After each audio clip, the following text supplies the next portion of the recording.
16-year-old Khalif Browder was walking home from a party with a friend when he was stopped by police. An officer said a man had accused them of stealing his backpack. All my people been hurting. Growing up lost, we been broken. I just wanna let the world know. Word to Khalif, gotta let the pain show. Every day they judge me by my skin color. Modern day slavery, I'm a protester. Climbing up a broken ladder. All of my peers living life like it don't matter. Trapped in the system, can't escape prison. Even when you innocent, they don't listen. Stand up for your rights, they shooting when we fight. Taking away life, bringing darkness to your life. Political this, political that. They just mad at the fact, they just hate that we black. This ain't the plantation, no, you ain't taking us back. Malcolm X with the strap, they ain't cutting no slack. Instead of giving hope to fulfill a dream, they rather give us pills for the self-esteem. They used to hang us from a tree, now we in the box, pissing in the pot. You know it's crazy when Donald Trump calling shots. Genocide, homicide, propaganda, justified. Khalif Browder, suicide. May you rest in peace. Problem identified. We were beaten. Stomped by the correctional officers. Taking weapons. They tackled me in my cell. They locked me in a cage and start with the day. Fly across the country, dropping grenades. Sacrifice your life so the rich can get paid. Underneath the sun, all we feel is the shade. The liquor store, right next to the church. You ain't never felt my pain, can't tell me what hurts. You ain't never walked my shoe, can't tell me my worth. You ain't never been without since the day of your birth. I'm talking to my ancestors. I'm talking to you, slave masters. Same book, different chapters. Same script, different actors. Pain is pain no matter how it's measured. When you black and shooting stars, some shots get contested. It's a cycle for the youth, we gon' get neglected. So we strap up and shoot just to feel respected. Gang banging, life change to feel protected. By the system, young black males are all infected. We Instagram and Facebook to feel accepted. I pray to God, I hope you can get the message. The judge told me if I plead guilty, I was released from jail that same day. But I didn't do it. You're not gonna make me say I did something just so I could go home. If I gotta stay here 5 more months just to prove that I'm innocent, then so be it. It's just heartbreaking, and it's like I felt like they were just playing with my life. What's the solution? Less talking and more doing. A revolution. We the people, the Constitution. No more losing. We see now, no more illusion. Who the union? Our school system need more improvement. What's the guideline? Show me the design. They shutting down right before a dollar sign. For that real estate, yeah, we know how they debate. Rich getting richer, more food on their dinner plate. We should march on LaGuardia, screaming out loud, we need more housing in the area. That we can't afford, these type of issues can't ignore. Instead of walking past, we should pick each other off the floor. We just product of environment, either in jail or die before retirement. That's the type of shit that they invent. They try to set a Superman when really he just Clark Kent. I always believed in standing up for what I felt was right. And if I would have just been played guilty, then my story would have never been heard. Nobody would have took the time to listen to me. I'd have been just another. I've been hurting all my life, night and morning, morning and night, looking for a change, trying to make a change. Yet everything takes everything. Genocide, homicide, propaganda, justified. Khalif Browder, suicide. May you rest in peace. Problem identified.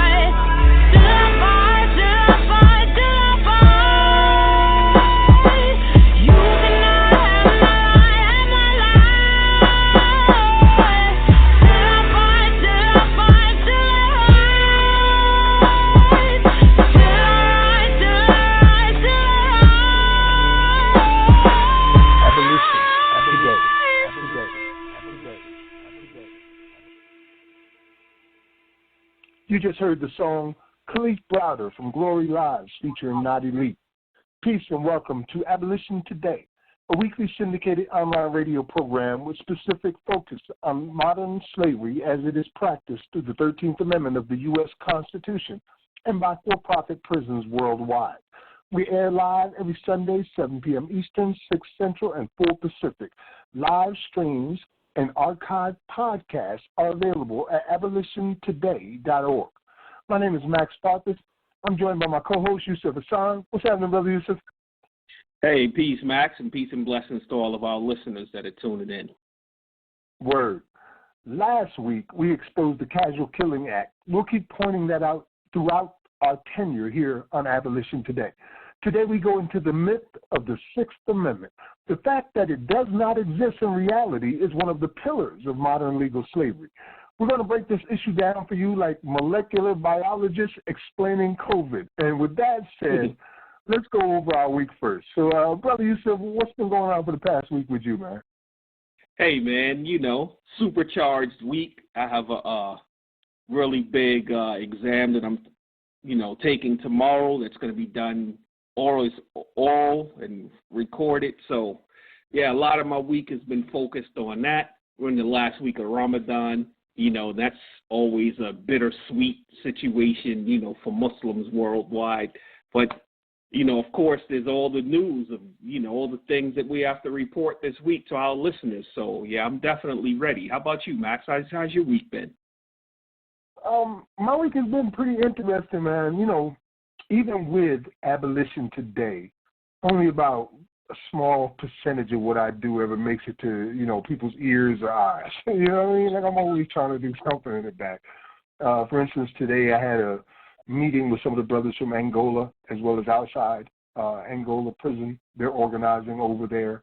Also, our sister Coletta Harris, who I talked about last week when the documentary No Address came out last week. Well, next week she wants me to come on to her program this Tuesday and do an hour-long interview with her to connect the dots, people, between homelessness and the mass incarceration that we see in the United States today. And she's also working on a documentary part 2 that undoubtedly I'll probably be in that one as well. So I'm looking forward to that this Tuesday. Wow, shout out to Coletta.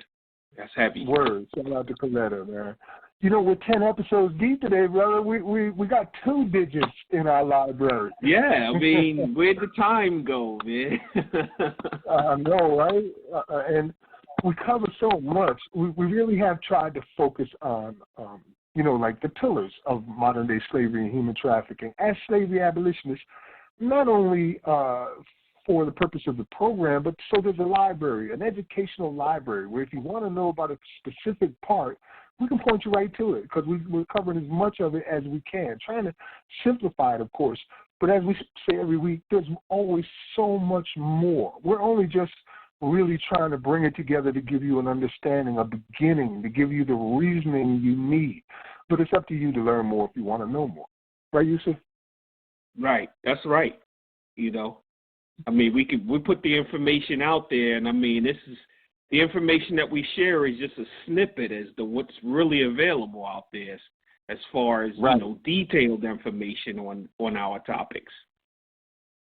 On an average week, like, for instance, with this particular topic, I must have listened to about 6 hours of video footage and read, I don't know how many countless articles and so on, just so I could be more familiar with the topic. I already knew quite a bit, enough to convince me that it was a constitutional crisis, but I learned quite a bit more in the past week just researching for this.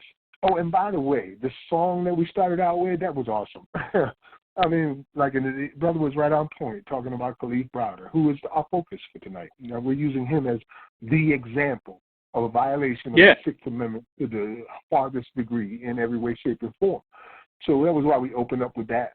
There's also a couple of videos that I put out during the week about this topic that you might want to check out. So you'll find those on our Abolition Today page on Facebook. So make sure you check those out. Again, moving educational things that you really need to know. And we want to suggest that you watch the film, which is available now on Netflix. It's called Time, the Khalif Browder story. You really need to see that. And any music that we play here on Abolition Today can be found on our Abolition Today page on YouTube. So just go to youtube.com/Abolition Today and look for Abolition music. You'll find it all. Yusuf?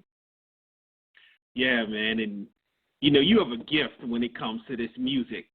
I've tried to pull a couple of songs there, but they never make the cut, and I'm glad. That you select the things I suggest. compared to the things that you come up with, I'm like, wow, I'm glad Max doesn't pick anything that I put out there. Man, I used Something Inside So Strong. That was one of my favorites, as a matter of fact. That was a suggestion from you. Remember? Oh, yeah, you're right. I did get that one in. That was that one was so heavy, that song there. Yeah, and it fit perfectly with the Bridging the Gap segment where Frederick Douglass, of course, is played, and then we have some music that fits with what he's talking about. And that really, it had me broken up, man. And, you know, also today's anniversary, May 17th, the anniversary of the Chief Justice Earl Warren issuing the Supreme Court's unanimous decision in the Brown versus Board of Education ruling that racial segregation in public schools violated the Equal Protection Clause of the 14th Amendment. And they say the upshot is that students of color in America will no longer be forced by law to attend traditional under-resourced black-only schools. The decision marked the legal turning point for the American Civil Rights Movement. Yeah, May 17th. Wow, I didn't even realize today was the 17th. But, yeah, in fact, Thurgood Marshall was the attorney in that case. He represented Miss Brown all the way to the Supreme Court for this case, and it was a turning point. And, of course, we know all of the things that happened as a result of this, especially when we look at Central High School in Little Rock, Arkansas, and many things that went on in the South. And there was a lot of backlash behind the passing of this case.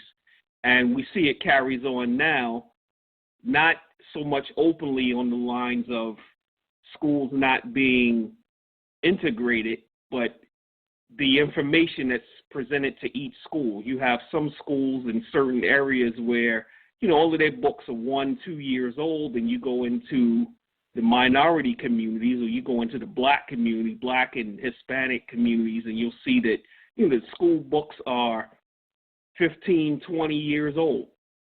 So it's still segregated along the lines of the information that's being presented or taught within the schools. But, of course, that was still a huge case and a huge decision that was made, 66 years ago? Mm-hmm. Brown versus Board of Education. Thurgood Marshall was the Supreme Court justice at the time, right? Didn't he argue the case? Say that again? I'm sorry. Thurgood Marshall, the civil rights icon and Supreme Court justice. Remember, he was involved with the Brown versus Board of the attorney on the case. Yes, right. He was the attorney on the case. It was last week that we mentioned that his son, who is also Thurgood Marshall Jr., is a board member for Core Civic, the largest private prison in the United States. I mean, it's such a shame, man, to go from, you know, civil rights champion to some dude sitting on a slaver's board of directions, only being used as a token to try to put a good face on modern slavery and human trafficking. Right. It's a slap in the face of his father's legacy, for sure. It is, man. But, you know, here we have a different perspective than most. We're slavery abolitionists. That means that we see this as modern slavery and human trafficking. We can trace it all the way back to its origins, immediately after chattel slavery in the way that we know it today, from convict leasing and chain gangs, all the way up to the human warehousing and the wars on drugs, and even today where we're using convict leasing once again. As our brother Tony Crane showed us in that video, they are passing out hand sanitizers that is being made by prisoners who are making like 11 cents an hour right now in New York prisons. Right. So, yeah, it's convict leasing, and it's not just the state using them. It's private contractors.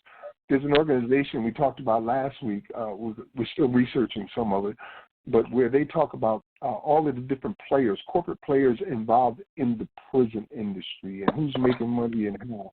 At some point, we're really going to break that down for you, but it's a lot to go through with. Again, our focus today is the Sixth Amendment, and the person that we're really using as an example is Kalief Browder, but not only Kalief Browder, because he does represent what we consider genocide, as the song was just saying. You know, it's a genocide. This happens to millions and millions of people now, many of from people of color, black people in particular.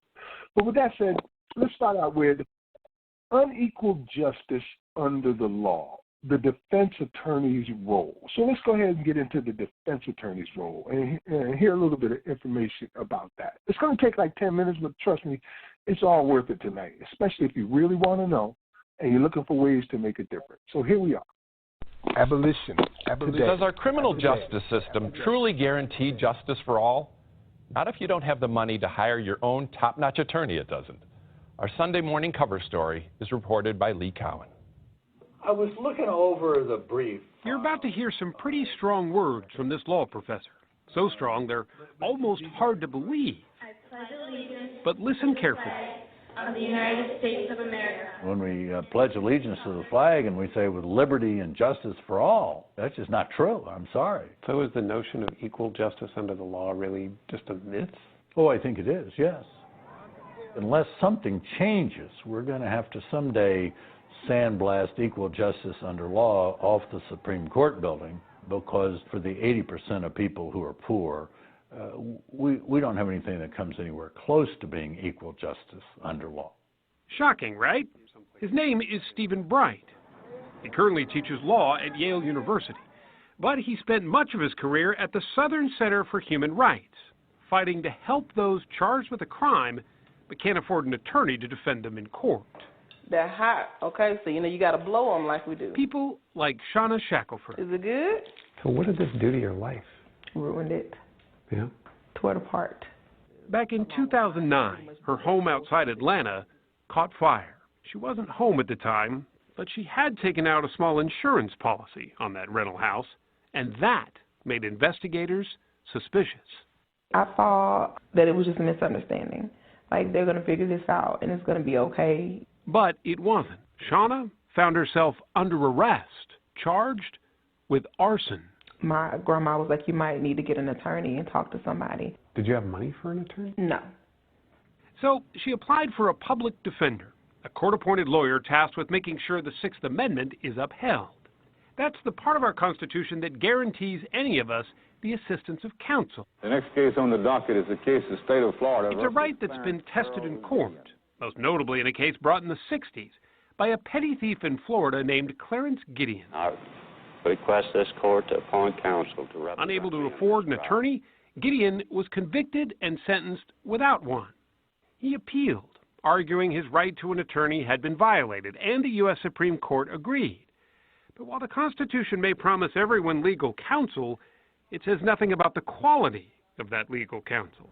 And that's something Shauna noticed right away. How long did you have to wait to hear from your public defender? 2 weeks. And his response was, I got a bunch of cases like yours, so I'll get to it when I get to it. When he finally did get to it, instead of going over the details of her case, Shauna says he simply told her to plead guilty and take 25 years behind bars. He said, well, if you didn't do it, then who did it? And I said, I don't know, but I didn't burn it down. And he was like, well, I mean, it looks like you did. He knew nothing about my case. When he was talking to me, he was mixing me up with some other case. Like, he had no idea what was going on. Shauna's case is not unusual. Nearly every case, roughly 90% in fact, often end in a guilty plea. Largely because even if a poor defendant is innocent, most can't afford bail or to wait in jail for trial, which means losing their jobs, their cars, maybe even their homes in the process. Being arrested and spending 4 or 5 days in jail can be enough to ruin a person's life, even if they're ultimately found not to be guilty of anything. But this is what we call the arraignment. Take the city of Cordell, Georgia, for example. There won't be any evidence presented. Watch how these defendants all plead guilty as a group. How do you put it? How do you put it? How do you put it? Bright calls it the meet 'em and plead 'em defense. You'll see a crowded courtroom, and there'll be a lawyer there with his legal pad, and he'll be, Ms. Smith, is Ms. Smith, raise your hand. And they're trying to identify their own clients. And this is getting ready to go before the judge in just a moment. Have a seat, folks. Please be seated. We saw the same thing in a Miami courtroom. My clients all ride on the bus. Where one public defender had to handle a crowd of clients all at once. I don't care who the person is. I don't care how dedicated they are. You cannot represent 500 criminal defendants at the same time and give those clients the representation that they're entitled to. Nowhere is the problem of indigent defense more acute than in Louisiana, which has the highest incarceration rate not only in the country, but in the world. Yeah, hi, this is Rhonda Covington at Public Defender's Office. Take Rhonda Covington. She is the sole public defender responsible for representing anyone too poor to afford a lawyer in her judicial district. That case was dismissed. That district encompasses about 1,000 square miles. Just ballpark figure, how many people are you trying to defend every year? Probably 500-600. Every year? Yeah. The professional standard, according to the American Bar Association, is about 150 felony cases a year. And some think even that's too much. Jimmy, you still here? She has 2 paralegals and 2 contract attorneys who help with the load, but they're only part-time. I really don't have time to go to the jail and check on it. That's not right. No, I'm sorry. This was filed in the wrong file. Hang on a minute. It's mostly just her and her 2 cats, named Liberty and Justice, by the way. She even cleans the office herself. I can ask the judge to reduce his bond. Some people say, well, any defense will do. And some people think, well, you know, they shouldn't have representation because they've been arrested. My job is not to get people off when they've committed crimes. That's not what I do. What I do is to ensure that their constitutional rights are protected. The bulk of the state funding for Louisiana's public defender offices comes from a pretty unpredictable source. It's traffic tickets, which, out on these country roads, isn't exactly a windfall. Compared to the district attorney's office, what's your budget like? His is 6 times more than mine. Out of that budget comes assistants and investigators and access to pay for things like DNA testing. I've gone to crime scenes before with my own camera taking photographs. Really? Yes. So each year, it's always something a little less, a little less, a little less. Doing more with less is why she thinks she lost the case for this client. I believe you. I've always believed you. 56-year-old James Waltman. I've decided to go ahead and file a second motion for new trial, citing the reason being that we had insufficient funds in order to investigate your case. Waltman admitted he assaulted his wife during an argument, but the state also charged him with kidnapping and rape, sentence-heavy crimes he insists he never committed. Covington believed with some investigation she could have at least lessened the charges, but she didn't have the time or the money. I couldn't shut down my whole office for that one case. You're being innocent, I had all the confidence in the world that I'd walk out. But it didn't happen. All across Louisiana, public defenders in 33 of the state's 44 judicial districts now admit they're in the same boat Covington is in. They're simply too busy to ethically handle their caseloads. If you ain't got a paid lawyer, you're going to go through this. Joseph Allen was arrested last year in Baton Rouge for a firearms violation, as well as a marijuana charge. The court didn't even know he was in jail because his public defender didn't know he was in jail. Did it feel like anybody was on your side? Not really, no. Nobody there to sort of help you through the legal maze? Nobody to no, sir. Explain the charges? No, sir. I did all that up on my own, reading the law book. Now Allen and 12 others are suing Louisiana's governor and the Public Defender Board in a class action lawsuit brought by the Southern Poverty Law Center. We're arguing that being appointed an attorney who doesn't know who you are, doesn't investigate your case, doesn't come to see you, doesn't take your calls, doesn't ask for a bond reduction, doesn't investigate the evidence, doesn't talk to any witnesses, and doesn't do anything else to move your case, file any motions that are particularized to you, you don't have an attorney. You have an attorney in name only. Lisa Graybill is the Southern Poverty Law Center's deputy legal director. I don't believe in filing lawsuits unless you really have to, right?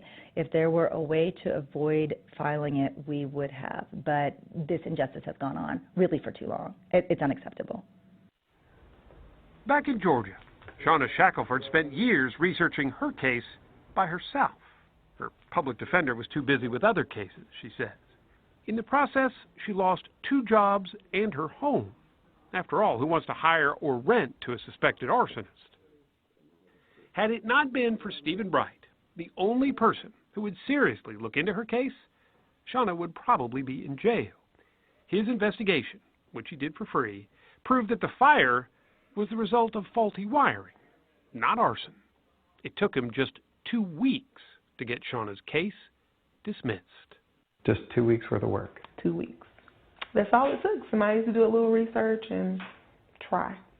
All right, come on, let's get in. It still took Shauna Shackelford, though, 3 more years to get the charges off her record. But now, with the nightmare finally behind her, she's started anew. Hold on, let's do under your foot. She's opening her own business and focusing on being a mom to her 2-year-old son, J. Ben. You did get justice, but not the way it should have come. No. Or at the price. It was almost like having to give up my life for my freedom, and that's what I had to choose in the end. I had to give up so many years in order to get to the point of freedom. Abolition. Abolition. Abolition. Abolition.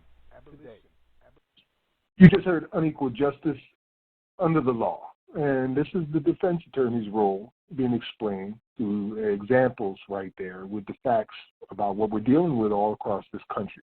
And they used Louisiana as an example, being that it is the prison capital of the entire world. And 80%, you know what, I'm not going to get too deep in it yet. I want to go ahead and give Brother Yusuf a chance to speak on what he just heard. Because, you know, I'll be making lists and whatnot. Brother Yusuf. No, you know you get no complaints from me, Max. But, you know, just hearing it from the defense attorney side, you know, and I have several articles that are going to be posted dealing with how overwhelmed they are all throughout the country. But one case really stuck out to me, and it's a New York Times article from 2019. It's entitled "One Lawyer, 194 Felony Cases in No Time." And the attorney in the article, his name is Jack Talaska, he mentions that in general, based on a workload study, cases carrying 10 years or more should get about 70 hours legal attention from attorneys. And mid-level felonies, talking about felonies that are like carrying 5 to 10 years, should be 41 hours. And crimes carrying life without parole, 201 hours. And he said just on dealing with the case where it should get 70 hours, he said that's 2 years of full-time work if he was just working on that case. And so they just don't have that kind of time. And it also found that where he was, I believe, I don't have the article in front of me, I believe he was in Mississippi, I believe. But 24 lawyers in his firm on that agency, the Office of the Public Defender or Public Defender's Office, or whatever they call it down there, 24 lawyers have more cases, and one attorney had 413 cases. So these guys, and then their supervisors don't allow them to really work the cases like they need. The supervisors are concerned with closing the cases as quickly as possible. And of course, we know the quickest way to get rid of a case is through a plea bargain. So that's why many times they don't want to put any work in. You know, if you have a defendant where he's saying, well, look, we can do this, we can do that, the attorney is always talking them out of it. And just from experiences in dealing with, you know, the system, you hear attorneys all the time it's almost like their role is to be the convincer. Not to be the defender, but to be the convincer. Convince them that the deal that's being offered by the prosecutor is the best deal for you, and you stand a better chance of taking this deal as opposed to, you know, effectuating your right to a speedy trial and your right to confront your accusers and the right to call witnesses on your behalf. So, yeah, the defense attorney is the accuser, or is the convincer, Max. You may be muted. Sorry, I had it on mute. My bad. 95% of all criminal cases end up in a plea bargain. It is literally like an assembly line of flesh where these underfunded, overworked, understaffed public defenders, some who were literally just getting their license that day, defending murderers in all cases and on, where they just, it's impossible for them to fulfill the conditions of the U.S. Constitution. And this is not something that's happening by mistake. Again, we keep telling you every week this is not by mistake. So let me give you some data. First of all, let's read the Sixth Amendment. In all criminal prosecutions, the accused shall enjoy the right to a speedy and public trial by an impartial jury of the state and district wherein the crime shall have been committed, which district shall have been previously ascertained by law, and to be informed of the nature and cause of the accusation, to be confronted with the witnesses against him, to have compulsory process for obtaining witnesses in his favor, and to have the assistance of counsel for his defense. So the Sixth Amendment guarantees a speedy trial. You can't be kept in jail for over a year without a trial, allegedly. An impartial jury doesn't already think that you're guilty, and that the accused can confront witnesses against them and must be allowed to have a lawyer. The problem is they don't put competent in front of lawyer there. So basically, whatever crumb they offer you is it. As far as the history of these plea bargains took off in America around 1920 with Prohibition, which led to a steep increase in the number of criminal offenses. By 1930, the number of federal prosecutions under the Prohibition Act alone was 8 times the total figure for all federal prosecutions in 1914. Bargaining with defendants to plead guilty in return for lighter punishment seemed like the only way to cope. Prohibition ended in 1933, but plea bargains did not. Since 1970, when the Supreme Court ruled that they were permissible, they have become ubiquitous. In 1980, some 19% of federal defendants went to trial. In 2010, the share was below 3%, where it remains today. That's from TheEconomist.com, the troubling spread of plea bargaining from America to the world. It's a very dangerous situation, but it's part and parcel of modern slavery and human trafficking. Yusuf? Yeah, and, just going back through those elements, that we're going to cover throughout the show. The right to a speedy and public trial. Now, in New York, they have 45 days to indict. And for the most part, there are many cases that do get dismissed because of that 45 days. But the attorneys or the prosecutors always have little tricks of getting around these things that they have to be ready. And that's going to get covered a lot once we start digging deeper into the Kalief Browder situation.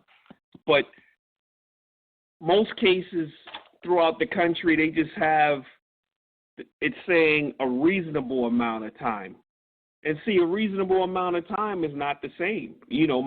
My understanding of reasonable could be one thing and yours could be something completely different. So when you leave something open to interpretation, it's hard to claim any abuse of it because they say, it was reasonable. According to the Supreme Court, a year without a trial is too long. And we know that there's people that have been out without a trial for 10 years, 30 years. Kalief Browder was 3 years. The brother that we heard in the other video, 3 years. It happens all the time. Right. It happens all the time because it's not statutorily defined. It's not written anywhere that it has to be, with the exception of, like I said, the 45-day rule in New York. But again, it still gets manipulated because if it was real, Kalief Browder wouldn't have happened. So we know that gets manipulated. And when it starts talking about an impartial jury, I mean, I have, I don't recall if I put 1 or 2 articles up. One would be from LexisNexis talking about a non-biased jury. Do they really exist?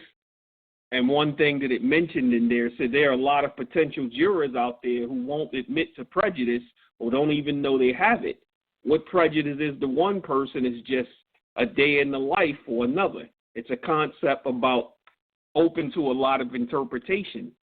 And then another one that mentions, this is from the Washington Post, where it says our jury system is racially biased, but it doesn't have to be that way. It's actually, an opinion that someone put in. There's a law professor put an opinion in there, and he gave the history about, where the idea of, restricting being able to strike jurors from jury pools based on race, talking about the Batson versus Kentucky case. But we know it looks good on paper, but it doesn't carry out in the courtroom. That's the problem. Everything that's written on paper doesn't transfer into reality. When you look at the right to be informed of the nature of charges, you have so many guys sitting in jail right now that have been in jail 3, 4, 5 months who doesn't really understand anything about their case. They get arrested, the officer, at the station may say it's such and such, but they don't know the full extent of their charges. Then they get taken to the county jail and they just sit there for months. And they finally meet, a public defender, maybe 4 or 5 months down the line. And if it's in New York City, that's when you finally get to court. Because like I said, in some of our other conversations, New York City, when it comes to Rikers Island, it's just a very unique situation because attorneys generally don't go to Rikers Island. They don't go there. So you won't see your attorney until, a minute or two before they pull you in the courtroom. And the attorney is just there to be the convincer. Hey, the state is offering 3 to 6 years. Are you going to take it? Well, I think that's going to be the best deal for you. Okay, and then next thing you know, you're canceled, going back to the island. You never even went up to see the judge because the attorney went back and told the prosecutor, no, he's not going to take the deal or he's not ready. And then they go ahead and get their adjournment before the people even reach the courtroom. So, yeah, Max, the attorney plays a big role in it. I'm sticking to that side of it. I would like to mention some of the things that stood out with me in the video that we listened to. One of the things I thought was outlandish was the group plead, what they called meet 'em and plead 'em. So they've got these attorneys that are handling 500 cases a year, and they're meeting their clients for the first time in front of the judge and having them all plead guilty simultaneously to these plea bargains that they've already set up right there that day in front of the judge with the prosecutor's assistants. Oh man, if you want a picture in a semi-line of flesh, you couldn't make it any clearer than that. And although they're, some of them may be in it for the right reasons, they're in over their heads. There's not enough money, there's not enough people, and on and on and on. And then also, during those group pleads, if you watch the video, you'll see what was unsaid. And what was unsaid is that the faces of the people who were paying the fines or looking to pay bail or pleading guilty were primarily black people. And the ones representing on the other side were primarily all white people. So the racial aspect is very clear right there in the video, even though they chose not to mention that on purpose. But, they didn't mention Louisiana, where 80% of the population are black in their prisons, talking about they have one public defender that covers 1,000 square miles, 600 people a year. That's impossible. It's not even possible. So that means that people are just falling through the cracks and lives are being wasted and lost. Many of them innocent people who, with the proper counsel, would have never seen a jail cell. Just railroad, Absolutely. And Max, there's another article that I wanted to. Oh, I'm sorry, I didn't mean to step on you. Right. Well, I wanted to bring attention to another article, New York Times article, where it's mentioning defendants kept in the dark about evidence until it's too late. It's from August 7, 2017, and it's dealing with cases in the Bronx criminal courthouse. But again, it's not unique to the Bronx. It's happening everywhere where there's a case, Brady versus Maryland, where the prosecution is supposed to hand over all of the evidence it intends to present at trial. But what they do, they found a way to where they can hold it to the last minute. Most states only require it to be handed over, 2 weeks before trial. And at this point, a person could be willing to fight their case and not really know how much evidence that the state has against them or what the state is intending to present at trial. And they get all the way to the last minute to where plea negotiations are cut off, because that's another thing with these plea negotiations. Once a trial memorandum is set or signed by the judge, plea negotiations basically stop at that point. And now the person is almost forced to go to trial. Or the plea goes up if the prosecutor says, well, I offered you 6 years, you didn't want to take it, so now here we are on the doorstep of trial. I can't do any better than 10. This is what starts happening. There's a clip that we're going to play later, the R&R Law Group, where they go into detail on that specific thing right there. They actually have the form in their hand in the video pointing out how the prosecutor said, look, if you don't plead now, you get this time. If you don't plead after going to court once, you get this time. You don't plead after going to court 3 times, this is what, and it keeps going up and up, which really, in their opinion, these attorneys' opinions, proves that this is indeed a violation of the Constitution. You're forcing people to take these pleas, and it's happening 95% of the time. One more thing that I want to add about the video, and then I want to switch gears into the prosecutors, is that their particular office that they were talking about was financed by traffic tickets. I mean, oh my God, man, you're robbing these people in order to pay for the defense of the people you're robbing. Right. It is so insidious, man. Like, okay, you go ahead and pay that ticket because that's how your defense is paid for. It's sick. And of that money, they said that 6 times the amount they're getting is going to the prosecutor. The DA gives 6 times the money that they're getting, and meanwhile, defense attorneys are too busy. Right. They have much larger staffs, everything. Right, and sometimes unlimited budgets, depending on the case. So let's talk about prosecutors just for a minute, and then I want to get into another audio clip. 95% of all elected prosecutors are white. 79% are white men. 3 in 5 states have no black elected. 14 states have no elected prosecutors of color at all. It's all white prosecutors in 14 states.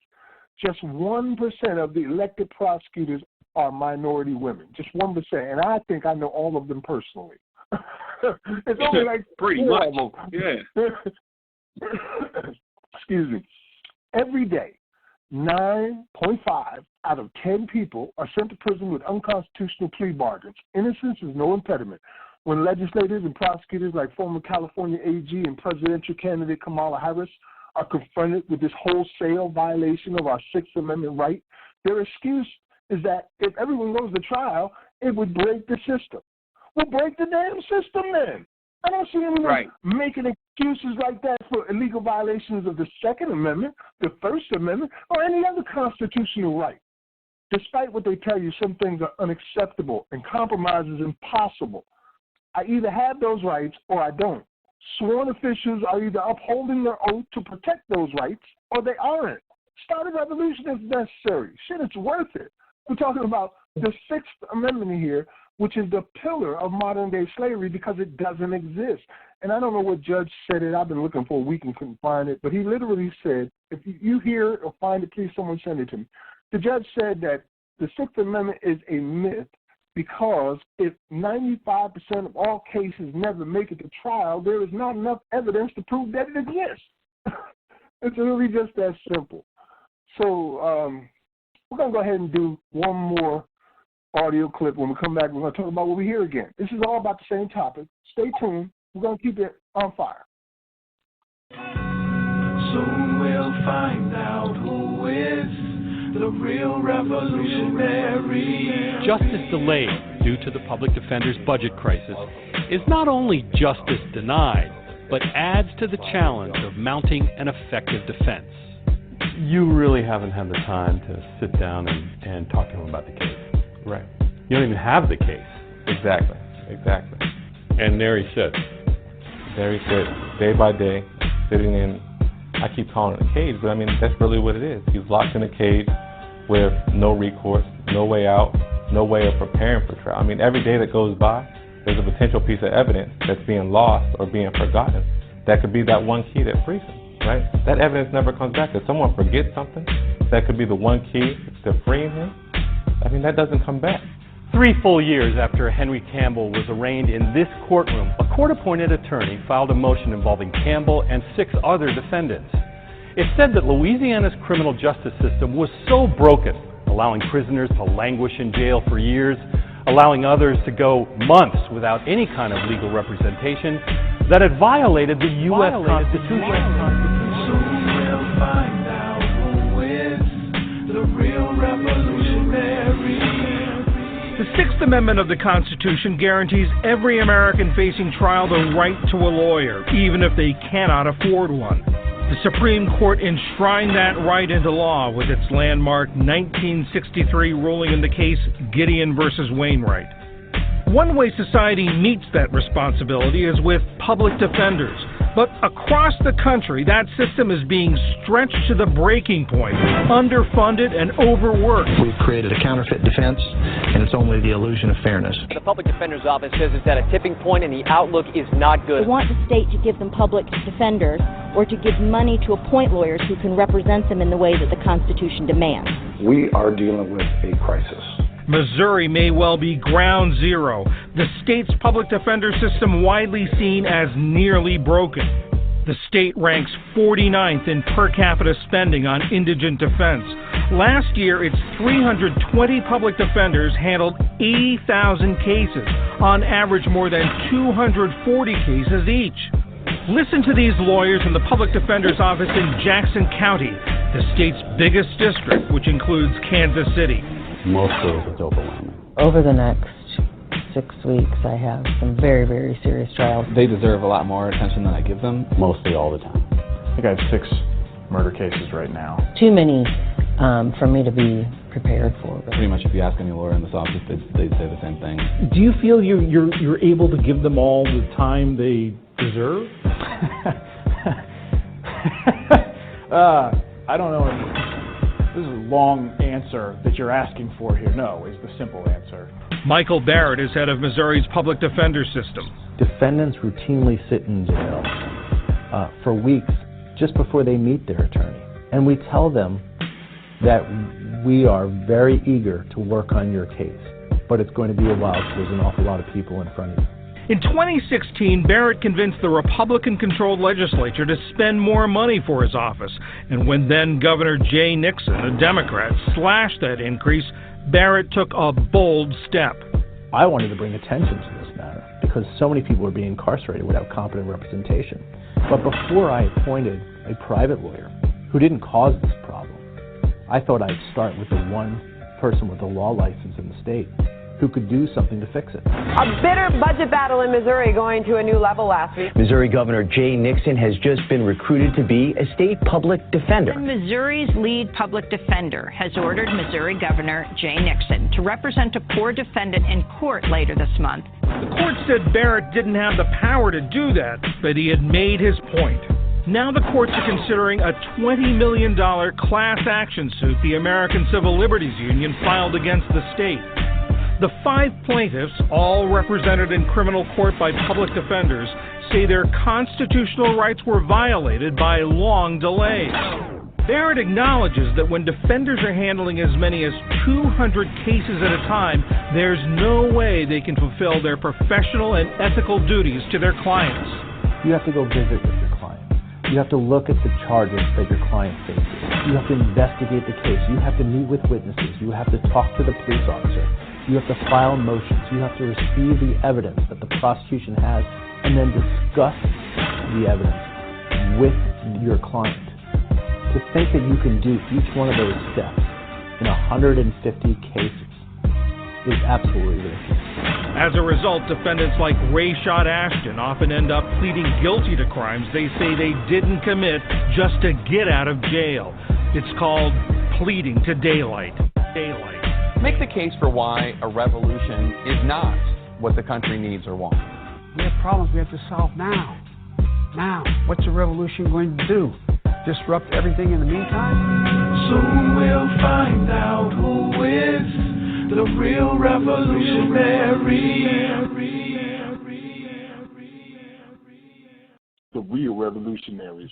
Two clips from PBS NewsHour. Public defender case overload is a ticking time bomb in Missouri, and wait list grows as public defenders refuse cases in New Orleans. And we finish with a 2020 quote from presidential Democratic nominee Joe, architect of modern slavery and genocide Biden. Yusuf? You know, I also posted the article from the Pulitzer Center, which basically is the article behind the video, that 10-minute video. And one thing that was mentioned in the in the full clip, there's a part where it says we have created a counterfeit defense, and it's only the illusion of fairness. It talked about how you have 320 public defenders covering 80,000 cases. I mean, that's next to impossible. It is next to impossible. And then not only are their offices underpaid, but so are the attorneys themselves. They're not making a lot of money in the public defender's office. They're state employees. They make less than $60,000, which is no money for an attorney, especially the amount of work that goes into becoming an attorney. So overworked and underpaid, you know what that results in. You've seen the extremes they'll go to. They'll have 20, 30 people they never met before, right before the judge, having them all plead guilty like it's some kind of magic spell they're participating in. Do you plead guilty? Right. Do you plead guilty? Do you plead? One after the other, like you swearing allegiance to Satan or something. I'm guilty. They're like, what the hell, man? So it's in their best interest for you to plead guilty. They don't care what your case is about. They got 1,000 more just like it. Just plead guilty. The prosecutor will give you a deal, and we'll go from there, even if you're innocent. They don't want to go look for evidence. They don't want to talk to witnesses. They don't want to question police officers. That takes too much time. How can a person possibly do 600 cases a year and at the same time fulfill your oaths to defend the Constitution, defend people's rights in the Constitution? You just can't do it. It's impossible. Yeah. And one thing that we, haven't mentioned and many people overlook is that once a person cops out, basically all of their appellate rights are out the window. That's part of the plea agreement as well. It tells you right in there you lose your right to appeal. And so when these plea bargains happen, it's always before there are any type of motion hearings, if it's, some illegal search and seizure or some other violation of someone's constitutional rights, they plead you out before these type of hearings are held, and therefore you have no recourse in the appellate division, even for ineffective assistance of counsel, because what happens is the defendant has to present what's called a prima facie case of ineffective assistance, and the courts are only going by what's written.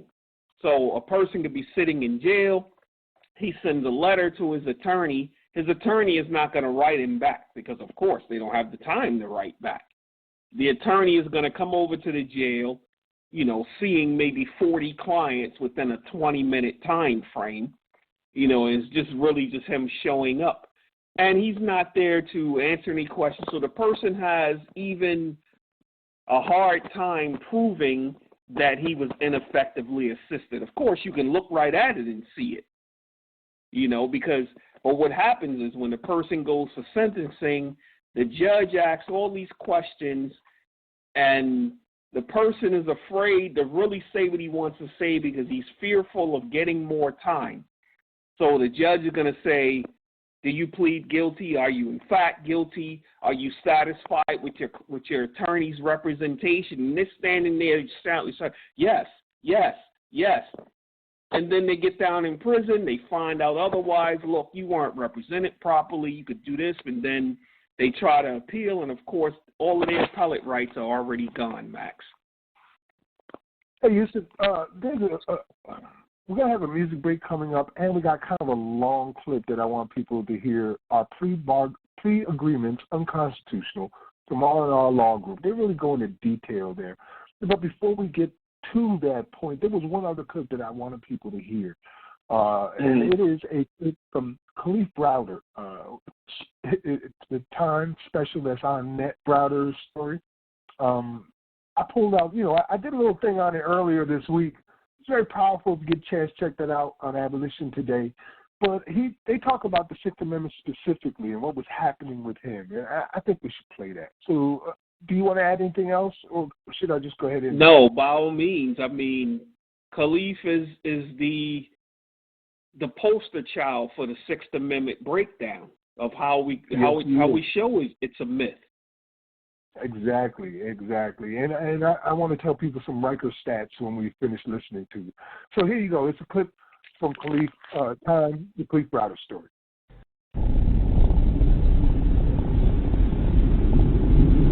Right now, in the shadows of Wall Street, in the shadows of the Statue of Liberty, in the shadows of the skyscrapers that run the world media, is an island.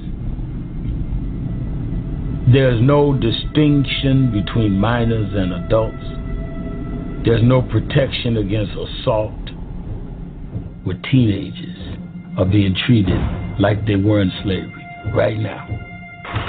You want to start talking about structural racism? That is a culture, and we've been doing it for years. Rikers Island is named after Richard Riker. Richard Riker was the chief magistrate in charge of the court system of New York City. The spider at the center of a web of bounty hunting rings, kidnapping escaped slaves. Even children kidnapped and sold into slavery. A few years later, and it's still happening. I was having a conversation with one inmate, and he asked me, he said, "Where are all the white inmates?" Very seldom did I see a white inmate come through Rikers Island. And if they did, they didn't stay long. Khalif was legally innocent, but unable to walk out that door. We should be torturing people before they're even tried? What country is that? Holding anybody for 2 years in solitary on a pretrial basis is inconsistent with who we say we are as a nation. Every time with the court, I was expecting to have my day at trial, and it was never granted to me. You have a right to a speedy trial, and speedy trial is 6 months. How on earth was Khalif Browder in jail for 3 years? The Constitution says that there should be a reasonable time between arrest and the trial. But in New York, we have a law that's called a ready rule. Everywhere else basically says, if you are arrested, your case must be brought to trial within X number of days. But New York's law doesn't say must be brought to trial within X number of days. It says the district attorney must be ready within X number of days. And that makes a huge difference because the way that those days are calculated excludes time attributable to court delays. The court of delay in this borough is worse than any other borough in the city of New York. This is a typical morning outside the Bronx courthouse. Judges are sitting in criminal courts with 100 cases at a time. There are innocent people who spend more time in Rikers than those who are convicted. Khalif was brought to court December 10th, 2010. He thinks that, okay, finally I'm going to trial. I can state my innocence. But on December 10th, they answered not ready. DA's office said they would be ready in 1 week. However, it was impossible to find a courtroom in a week.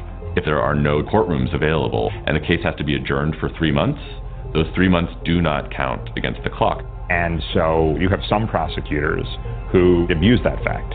They come back on January 28, 2011. Again, same thing. They request another week. It was just, we're not ready for trial, we're not ready for trial.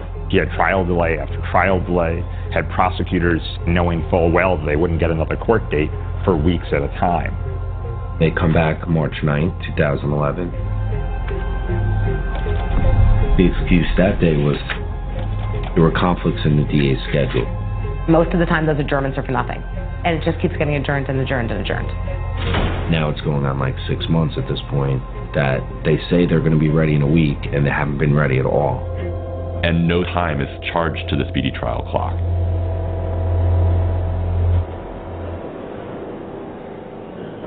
You go back to court, and then you find out that they're not ready for trial, and it's just heartbreaking, and it's like, I felt like they were just playing with my life. Khalif is sitting in solitary. Prosecutors, they don't think about that. They have no concern about that. He's not even human to them.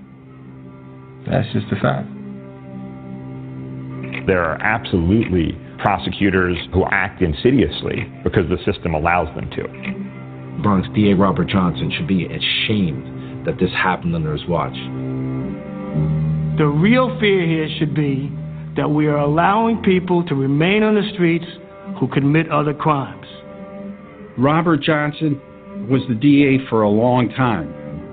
I think someone in power that long is corrupted by power and becomes lazy by power and refuses to acknowledge the problems and institute steps to address it. The Bronx was a really poorly run county. Rob Johnson was not an effective DA. He was the kind of guy he'd offer you as many years as he could, even if you were a decent kid. Prosecutors left Khalif in circumstances at Rikers Island that would break anyone, saying, I bet you we can get Khalif to plead guilty without letting him out. That is a very simple calculus, and it works.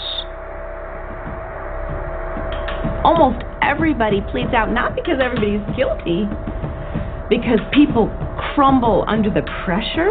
You want me to just plead guilty to something I didn't do? It was more personal to me. Like, no way, I didn't do it.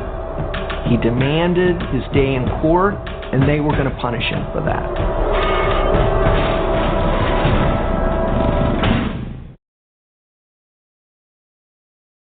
That was a clip from Time, the Khalif Browder story, available on Netflix now, and really drove home what he was dealing with. That's not only a Sixth Amendment violation, but also an Eighth Amendment violation, because it went hand in hand. They refused to give him his day in court, as clearly said, and they also put bail way above what his family could afford. And so a 16-year-old boy goes into an adult prison, which is a hell on earth, spends 2 years in solitary confinement, is abused by both the guards themselves and the prisoners as well, and then is held without a trial for 3 years as they purposely move his date over and over again to what they call bullpen therapy, where they make your life a living hell in order to force you to take this plea bargain. And like a warrior, he refused. But there came a point towards the end where he just couldn't take it anymore, and it cost him his life. You know, you brought up the bullpen therapy, and well, first I want to. There's an article, NBC News article about posting bail. America's justice system runs on the exchange of money for freedom. That's going to be up on the Abolition Today page, Facebook page. But for those who don't really understand bullpen therapy,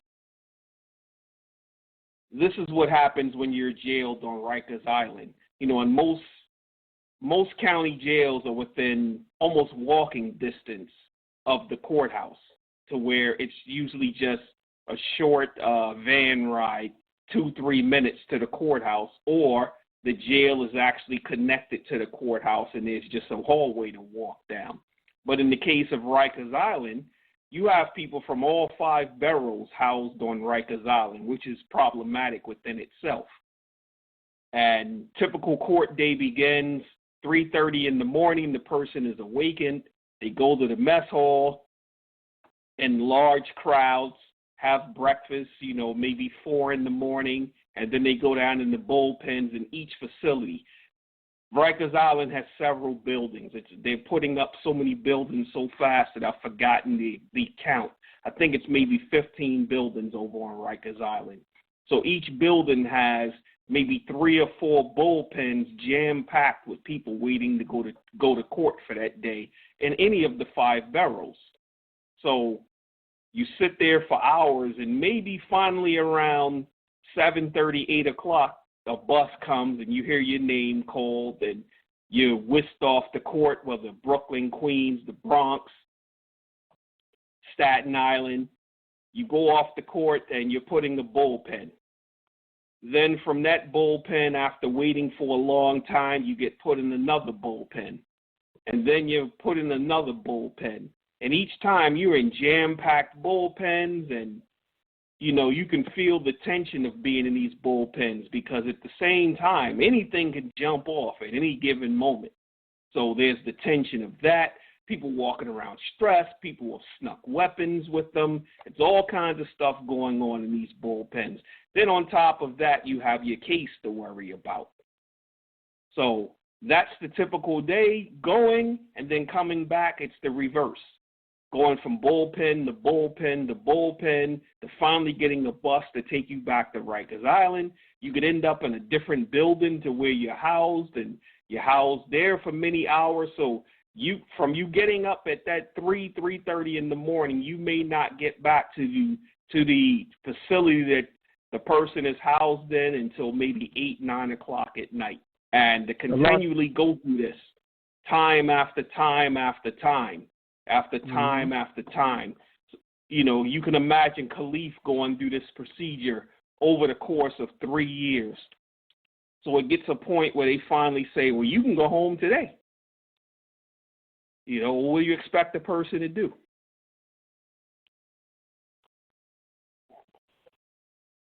Right, and much of that time is spent in chains, shackled hand and foot, particularly coming into the courtrooms. Shackled hand and foot, even if you're innocent, it doesn't matter. And the visual aspects can cause a lot of mental issues. Just looking around you, especially in a place like Louisiana or Chicago, and see all these black bodies being run around by all these white bodies. And it's so much going on, Max. So much. Over and over. And especially when you talk about the times when you were able to wear your regular clothes.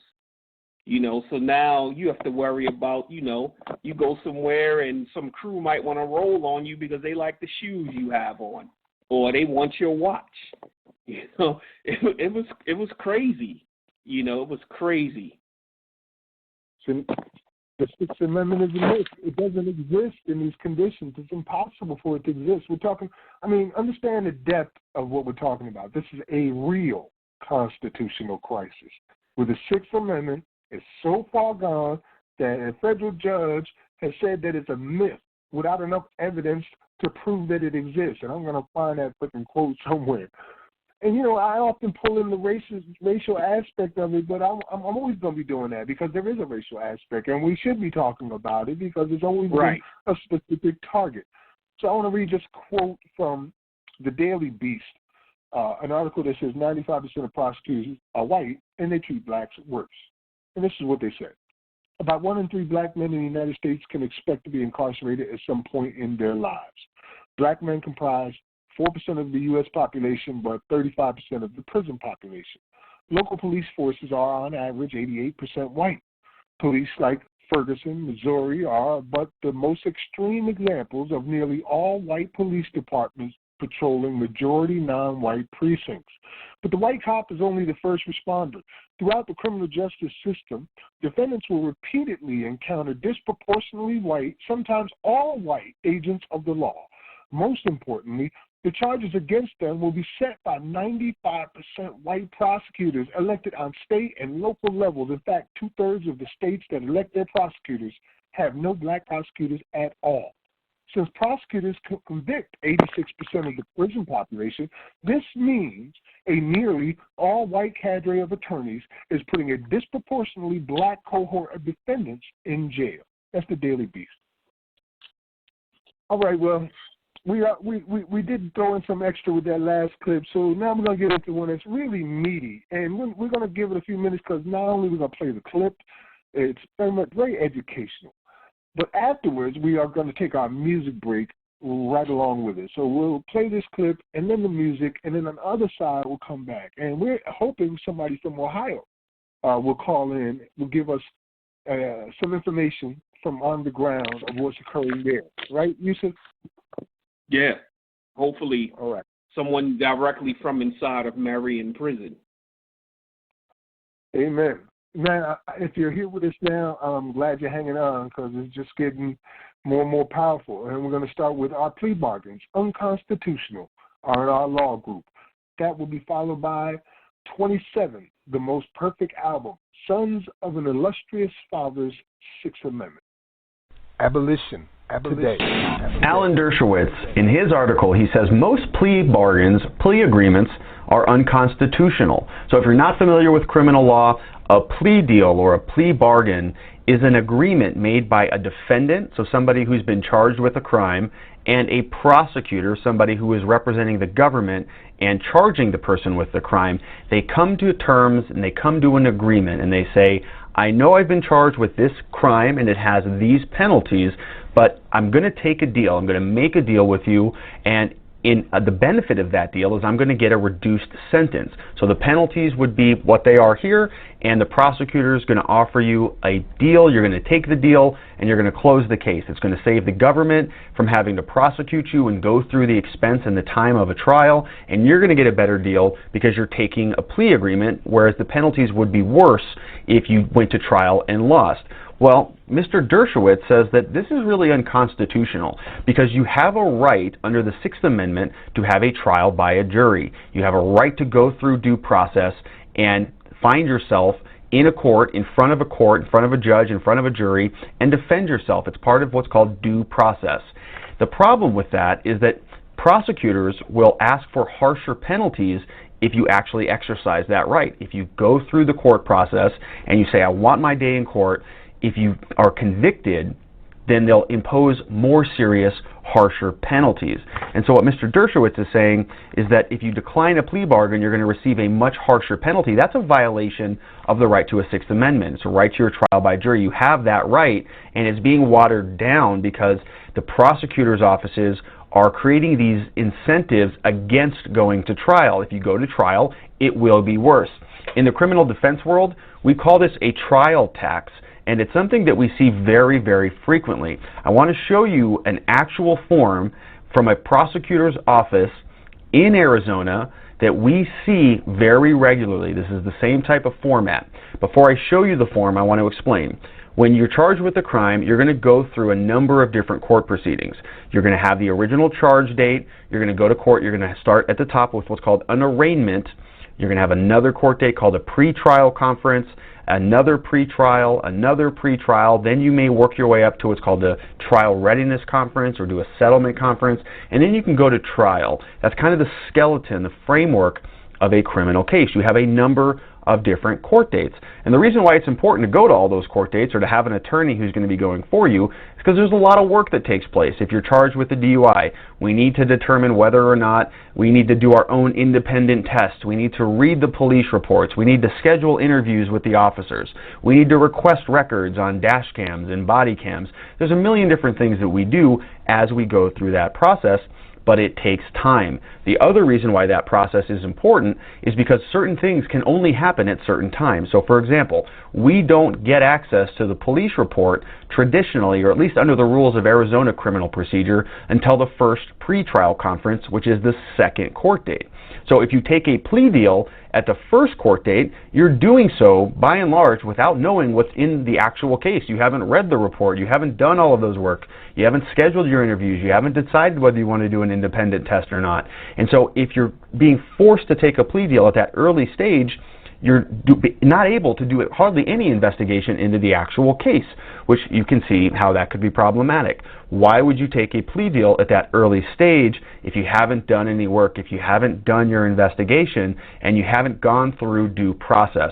Most people wouldn't, right? Unless they're going to penalize you for going down that chain, for following that skeleton. If you continue to go to more pretrial conferences and you get to a trial and you lose, what if the penalty is way more harsh at the bottom after you've been convicted than it would be at the top? They're going to give you their best deal at the top and give you an incentive to close the case quickly. It's going to save them a bunch of work. Well, how does that work in practice? Well, let's take a look at it. So this is a form from a prosecutor in Arizona. It's from their office. They work at a number of different courts. I've blacked out their names and I've blacked out our client's name, and I want to show you what this form shows. So in this situation, our client was charged with the DUI. It was a very high-level DUI. The blood alcohol content you can see here is a .239. So you can see that right there. It's very high. It's a plea offer from the prosecutor's office. And if you look, here's how they go through the structure. So they say if you take a plea deal at the very beginning of the case, they're only going to ask for 5 days of jail. See if that focuses there. 5 days of jail. But if you go through and you have other court dates, the penalty gets worse and worse and worse. So for example, on the second court date, you get 7 days of jail. On the third court date, you get 10 days of jail. On the fourth court date, you get 14 days of jail. Then, if it's the fifth or the sixth court date, they're actually going to come back and add additional charges. So they're saying in this one right here that a person is going to plead guilty to a first offense regular DUI. It's this 1381A1. Well, if you go and you want to take a plea deal on the fifth court date, they're going to add an extreme DUI charge with the extreme DUI minimum penalties. If you go to the sixth pretrial conference or the sixth court date, then they're going to ask for a super extreme DUI. They're going to add on another charge, and you're going to get the minimum terms on there. So the minimum terms on a extreme DUI is 30 days jail. So it's going to go from 14 days to 30. And then if you continue to investigate your case, they're going to add on those additional charges, and it's going to be 45 days of jail. And they want to make a note that you know that these two courts do not have home detention. So you're going to be spending that entire time in custody in jail, which is the exact template for a trial tax. The harder you fight your case, the worse the penalties are going to be. Now, this is received very quickly, very early in the case. All this prosecutor's office does is they look at the blood alcohol content and they say, all right, based on that number, this is the deal. This is your offer. The further you fight it, the worse your penalty will be. And this is just very common. This is something that we see in other forms throughout the entire state of Arizona. Prosecutors will do that. Judges will do that. They'll say if you go to trial and lose your case, they're going to impose harsher penalties than you would otherwise get by taking a plea deal. It's called a trial tax. And this type of structure, this type of format, I completely agree with Mr. Alan Dershowitz. I do think that it's unconstitutional, and I would like people to see that. I would love to see other people push back against these types of practices. You're entitled to go through the process and review your case. According to this offer, you don't even have the ability to investigate your case, because if you take a plea deal at the arraignment, your case is done and closed. You get those 5 days of jail, but at your arraignment, that's too early to even see the police reports or to do an independent test or to do interviews or to question the officers or to question the witnesses.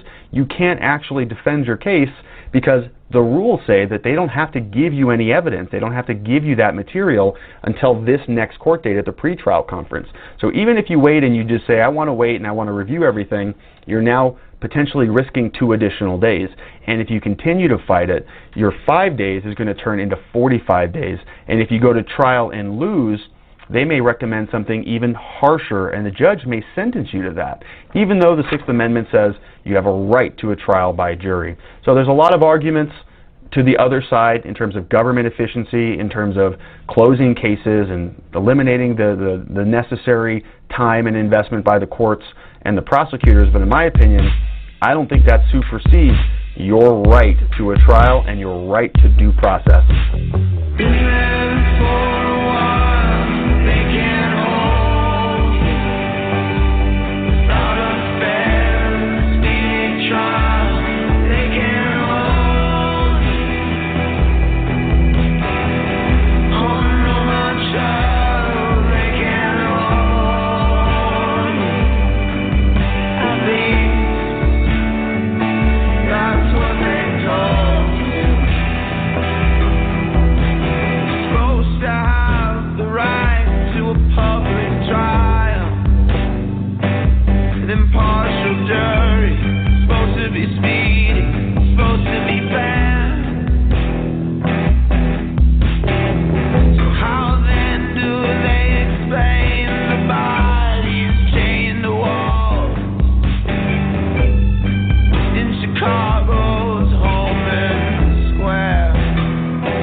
You just listened to Our Plea Agreements Unconstitutional from R&R Law Group, and that was followed by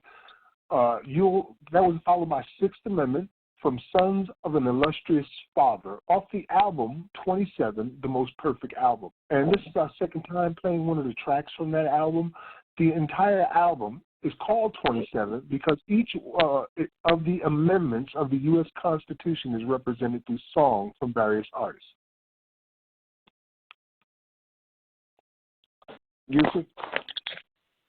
Yeah, that was a really nice song, Max.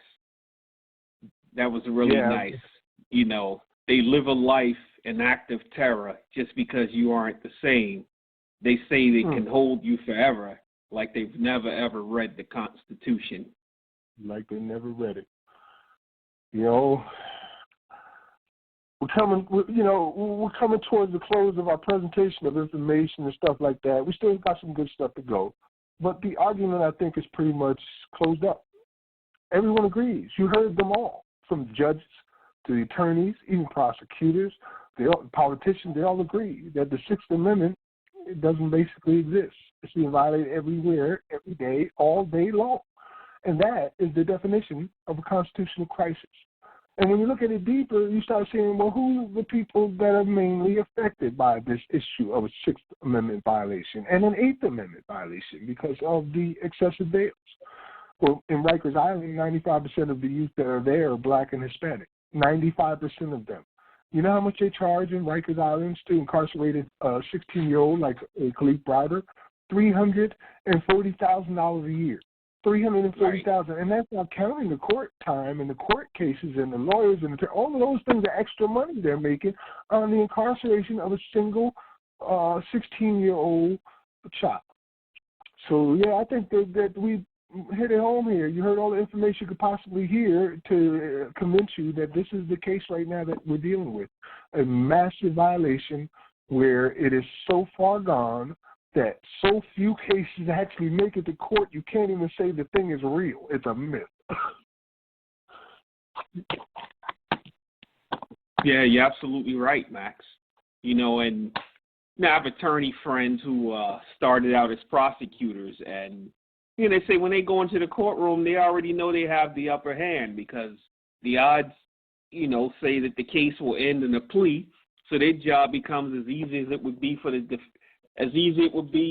defense attorney to convince the client to take the deal.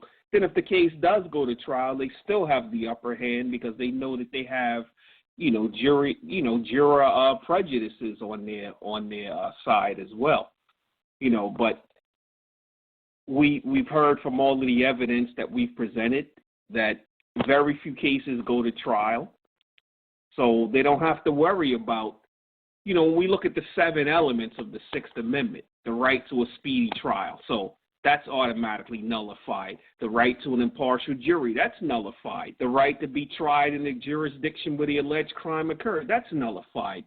The right to be informed of the nature of the charges, okay, eventually that's done, but it's not done as soon as it should be. The right to confront your accusers, doesn't happen. Right to call your own witnesses, doesn't happen. Right to counsel, it doesn't happen because you get someone who says, I'm your attorney, but he's not counseling you because he doesn't have the time. So he's there to convince you to take the deal. Man, take the deal. So if the 7 elements aren't being met, then how can we say that the Sixth Amendment is even real? There's a penalty for exercising your Sixth Amendment rights. Yes, what do they call that? A trial tax. And that is illegal. And that's exactly what they're using. This huge 95% white prosecutorial pool, primary men, white men, prosecuting all day long a majority of people of color, poor people, class-based, and race-based, and forcing them to take plea bargains regardless of innocence, simply because it's convenient. Not because, it's the right thing to do, because it's not. It's illegal, but it's convenient. Right. If you give up your life and admit to guilt and praise your allegiance to Baal, because that's what it sounds like when they got you pleading guilty in groups like that, you pledge your allegiance to Baal, we'll let you out today. You'll just be a convicted criminal. And once that happens, you've lost your citizenship. You've lost your rights as a citizen and as a human being, because you'll end up working, paying taxes, and being unable to vote in the election to elect officials to represent your interests. Right, and that doesn't count the amount of people that lose their jobs because of convictions, who lose their residence because of convictions. It expands so far out beyond the individual. And that's why we see in the case of Kalief Browder that his mother even, ended up dead behind everything that happened. It's just so much that goes on behind what happens, and it's happening right in front of everyone's faces, and, most people just accept it for what it is, and they don't want to challenge it in any manner. I'm in agreement with Kalief Browder when he said it's heartbreaking. It's heartbreaking to know that it's happening to him, and it's happening to hundreds of thousands everywhere, all over this country, just like that. Some cases are worse, some are not as bad, but it's happening, and it shouldn't be happening at all.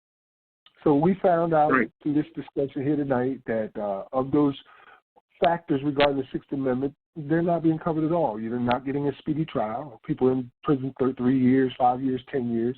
An impartial jury that doesn't think you're guilty. We really didn't get into that too much in the detail, but let's just point out that America at one point had all white juries until recently. As a matter of fact, it was continually going on. Even in Louisiana, they would allow split juries where 10 white guys could vote guilty and the 2 black people would be like, hey, do we count? Nope, you don't count. And then the last one, that the accused can confront witnesses against them and be allowed to have a lawyer. Well, if you're pleading guilty, you never get to do any of that. And your lawyer isn't a lawyer. They're just working an assembly line of flesh where due process does not exist at all. Exactly. And we look at... Go ahead. Was just one last thing that I was going to mention, that, there are close to 1 million people sitting in county jail right now. And the only reason they're sitting there is because they don't have bail. And their Sixth Amendment rights are being violated because they're not going to get any of the elements of the Sixth Amendment.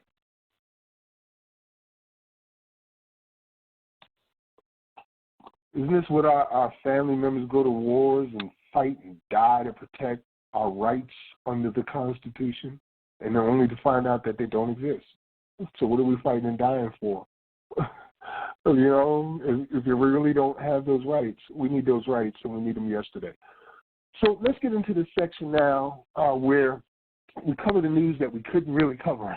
Let's get some mentions of some news that we really didn't get a chance to cover, because it's been an active week in the news. For me, the things that have stood out is we're already back to police killing as many black bodies as they were when there was no pandemic. They're already right back at it. So, we had the Aubrey case last week we was talking about. This week you got Sean Reed, 21 years old. He was shot and killed by police. You got a 14-year-old boy in Metairie, Louisiana, who was shot by a sheriff and killed. And then you got Breonna Taylor, who was shot in her bedroom or in her house when police issued a warrant and raided the house, which was the wrong freaking address again, and killed her. So these are things happening simultaneously while we're in a pandemic. They're going right back to where they were before the pandemic. Oh, and the one other thing that stood out for me is what's going on with in Louisiana, where they're talking about replacing sanitation workers with prisoners, having prisoners do it for free instead of paying sanitation workers.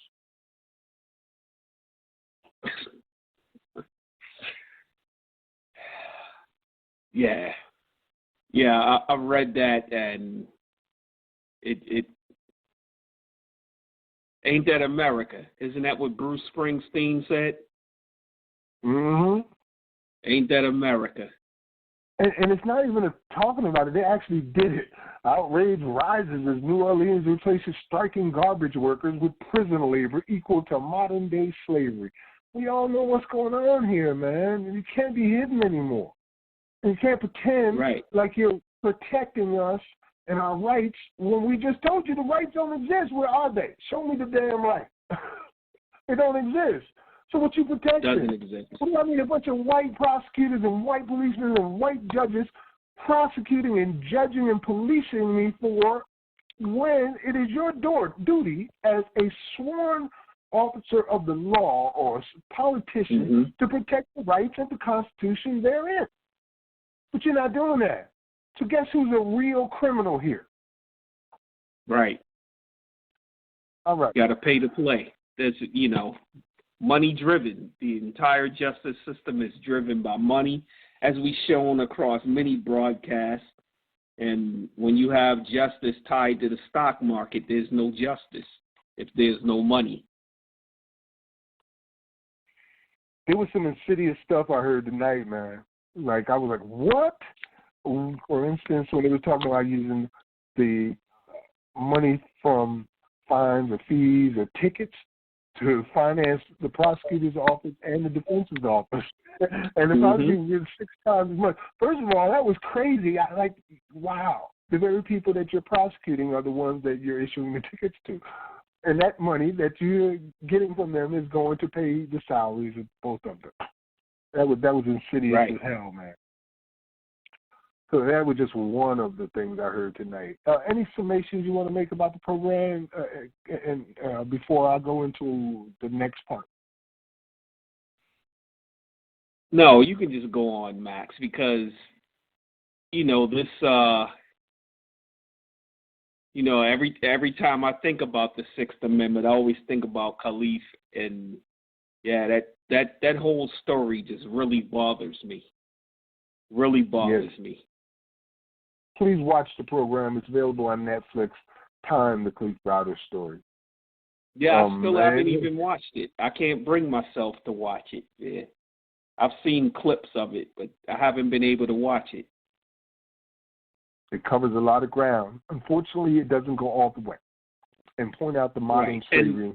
And having been through it, I've spent my time on Rikers Island and through the system, so I know.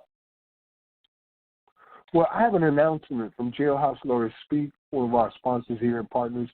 They're calling on everybody outside to organize in their communities from August 21st, the anniversary of the murder of the revolutionary prisoner George Jackson, and continue until September 9th, the anniversary of the Attica Uprising.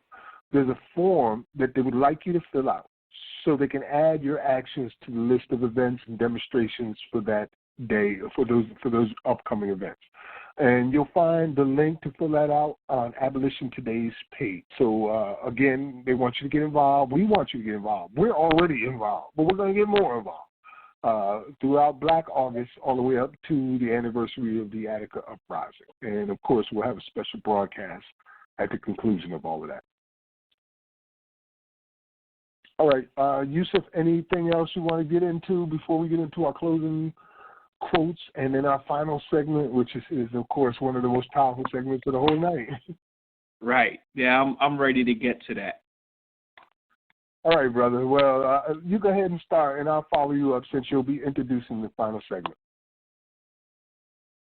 Well, I'd like to first start by thanking all of the listeners who've tuned in, for the past 10 weeks, and for those who are new listeners, it's a milestone, sad milestone, but at the same time, we feel as though we've put out a lot of good information, and we've received a lot of feedback from the program. So we thank you. Remember, all of our information is available at abolitiontoday.org. You can catch all of the archives of all 10 episodes. This episode will be on there as well. And you can also visit our YouTube page, YouTube/AbolitionToday, for different videos and audio recordings of everything that we've had to this point. So I'd like to close out just with my quote, quoting Malcolm X, of course. If you're not ready to die for it, put the word freedom out of your vocabulary.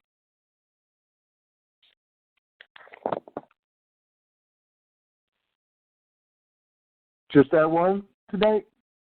Yeah, that's it for right now, Max. All right. I got a little long one I want to say tonight. I wanted to leave room because I have a feeling that you're going to really have a really good one for us tonight. I do. I think they're both fitting. It's two quotes, a short one and somewhat long one. The first one comes from Thomas Jefferson. He says, "I consider trial by jury as the only anchor ever yet imagined by man by which government can be held to the principles of its Constitution." And the second one is from William Lloyd Garrison in the speech No Compromise with the Evil of Slavery, 1854. He said, "The abolitionism which I advocate is an absolute as the law of God and as unyielding as his throne. To no compromise, every slave is a stolen man. Every slaveholder is a man stealer. By no precedent, no example, no law, no compact, no purchase, no bequest, no inheritance, no combination of circumstances is a slaveholding right or justifiable. While a slave remains in his fetters, the land must have no rest. Whatever sanctions his doom must be pronounced a curse. The law that makes him a chattel is to be trampled underfoot. The compact that is formed at his expense and cemented with his blood is null and void. The church that consents to his enslavement is horribly aesthetical. The religion that receives to its communion the enslaver is the embodiment of all criminality. That's William Lloyd Garrison. Like Yusuf, I want to thank you for listening tonight and for all the support that we've been getting now for the past 10 weeks. We really appreciate it. We want to get the word out there as much as possible, so let's make that happen. Thank you for tuning in to Abolition Today, and I'll catch you next week. Peace. And we're going to end tonight's broadcast with our Bridging the Gap segment, which features Ozzie Davis reading Frederick Douglass. This is part 8, By Any Means Necessary.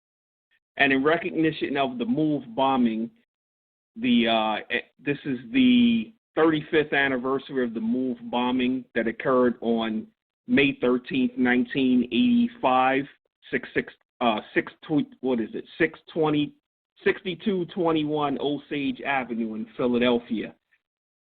This will be rightly followed by a song from Payday, John Africa featuring Cedric Miley. Remember to check out our archives. Until next week, think about abolition today. Peace and blessings be upon all of you. abolitiontoday.org. Abolition. Today. In Rochester, I was on the southern border of Lake Ontario, and Canada was right over the way. And my prominence as an abolitionist and as the editor of an anti-slavery paper naturally made me the station master and conductor of the Underground Railroad passing through the city. Secrecy and concealment were necessary conditions to the successful operation of this railroad, and hence its prefix, underground. My agency was all the more exciting and interesting because not altogether free from danger. I could take no step in it without exposing myself to fine and imprisonment, for these were the penalties imposed by the fugitive slave law for feeding, harboring, or otherwise assisting a slave to escape from his master. But in face of this fact, I can say I never did more congenial, attractive, fascinating, and satisfactory work.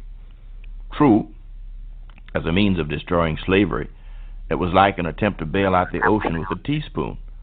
But the thought that there was one less slave, and a fugitive slave, brought to my heart unspeakable joy. On one occasion, I had 11 fugitives at the same time under my roof, and it was necessary for them to remain with me until I could collect sufficient money to get them on to Canada. So numerous were the fugitives passing through Rochester that I was obliged at last to appeal to my British friends for the means of sending them on their way. And when these good people took the matter in hand, I had never any further trouble in that respect. The assistance to fugitive slaves escaping from the South was only part of my work in the Underground Railroad, for the vicious fugitive slave law of 1850 endangered the security of Negroes who had escaped to the North. Fugitive slaves who had lived for many years safely and securely in western New York and elsewhere, some of whom had by industry and economy saved money and brought little homes for themselves and their children, were suddenly alarmed and compelled to flee to Canada for safety so as not to be returned to slavery, and to take up a dismal march to a new abode, empty-handed, among strangers. The hardships imposed by this atrocious and shameful law were cruel and shocking, and yet only a few of all the fugitives of the northern states were returned to slavery under its infamously wicked provisions. The thing which, more than all else, destroyed the fugitive slave law was the resistance made to it by the fugitives themselves. A decided check was given to the execution of the law at Christiana, Pennsylvania, where 3 colored men, being pursued by Mr. Gorsuch and his son, slew the father, wounded the son, drove away the officers, and made their escape to my house in Rochester. The work of getting these men safely into Canada was a delicate one. They were not only fugitives from slavery, but charged with murder, and officers were in pursuit of them. There was no time for delay. I could not look upon them as murderers. To me, they were heroic defenders of the just rights of man against man-stealers and murderers. So I fed them and sheltered them in my house. This affair at Christiana and the Jerry rescue at Syracuse inflicted fatal wounds on the fugitive slave bill. It became thereafter almost a dead letter, for slaveholders found that not only did it fail to put them in possession of their slaves, but that the attempt to enforce it brought odium upon themselves and weakened the slave system.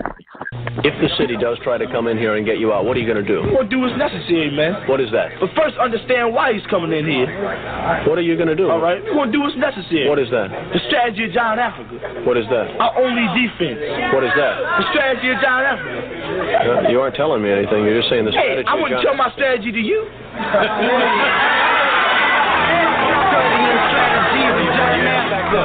Where I'm from, you a jack boy or a trafficker.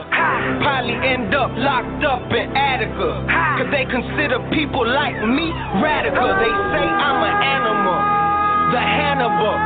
Lecture, cause I get them people lecture. Yes, sir, I'm a threat, sir. Give me liberty, give me death, sir. Just me and my Mossberg. You can see the pain in my eyes and they bloodshot red cause I'm hot. Tired of the lies that you feed us, mislead us. Supposed to protect and serve, but you just mistreat us. If you kill my brother, pay vacation. But if I kill your partner, lethal vaccination. If I kill your dog, I get the same shit.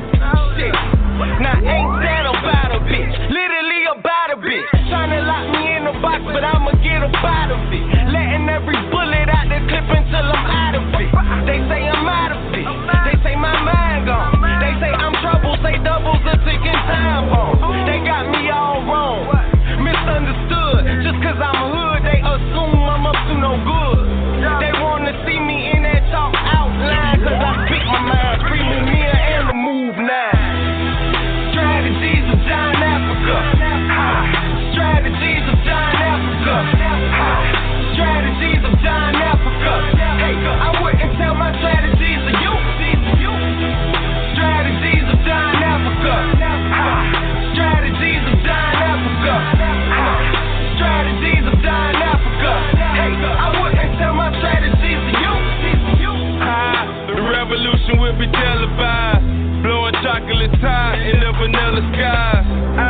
The Bill of Rights is just a Bill of Lies. Know your rights is only right, you gotta stand your ground. System of corruption, I would never trust it. Motherfucking consequences had its repercussions. I'm disgusted, no justice, when will it ever change? Feeling trained, want the world to feel a nigga pain. Time changed, so I went and got another gun. Fight the power, you public enemy number one. Never die a coward, never catch me on the run. The misery in Missouri, shout out to Ferguson. We getting ready, boy, we dressing up. Studying strategies and methods, boy, I'm stepping up. Curiosity kills, they wanna question us. I'm on the move, long live John Africa. Strategies of John Africa. Strategies of John Africa. Strategies of John Africa. Hey, I wouldn't tell my strategies to you. Strategies of John Africa. Strategies of John Africa. Strategies of John Africa. Hey, I wouldn't tell my strategies to you. No disrespect to the move. I'm just trying to spread the news that the system's all wrong and it's designed for us to lose. Designed to keep confused. Designed to keep amused. Designed to hide the proof, cause it's designed to hide the truth. They manipulate your views and they dumbing down the schools. They keep passing all these laws but never tell you all the rules. They got the people fooled. They don't even got a clue. You know nothing about them, but they about you. See, everything's not true. Better watch what you believe. Better stop believing everything you watch on the TV. Is this the land of the free? Contradictions all I see. When half of the population's independent century. See, now they teaching sex in elementary. Keep it real, you think that shit is a necessity? Is you gon' ride, is you gon' side with the enemy? Keep the move alive, John Africa, rest in peace. Strategies of John Africa. Strategies of John Africa. Strategies of John Africa. Hey, I wouldn't tell my strategies to you. Strategies of John Africa. Strategies of John Africa. Strategies of John Africa. Hey, I wouldn't tell my strategies to you.